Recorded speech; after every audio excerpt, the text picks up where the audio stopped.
Rahmet ol. Hadi aydın.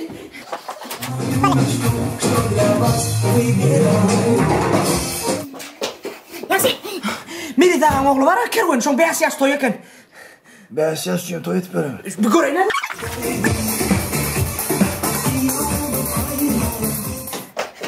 Yaxşı.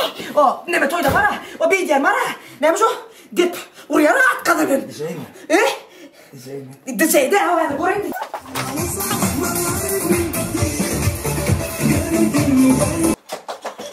Doğru. Tek doğru eken. Arsı diyeceğim var eken toyda. Yürüyorum ama. Görün ya.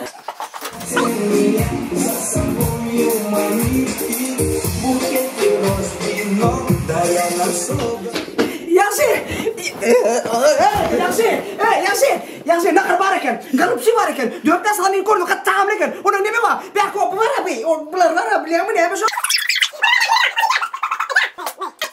Möjön orsun, möj değil. Şuna bir pavuk. Pavuk kovarına sorun var eken. Başka kim var? Başka görün.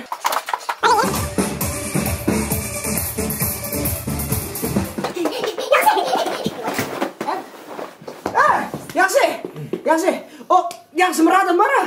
Alpar çeken. Artista mi? Hava. Yaxşı var diye. Solar alpar tu diye. Yaxşı var mı? Hava iken mi? Mıradın mı? Hava. Ay ya, ne kadar yoktur lan. Ay ne hatta? Yaktı ne? Zavaz yatar onlar. Olur olsa. Yatarlar.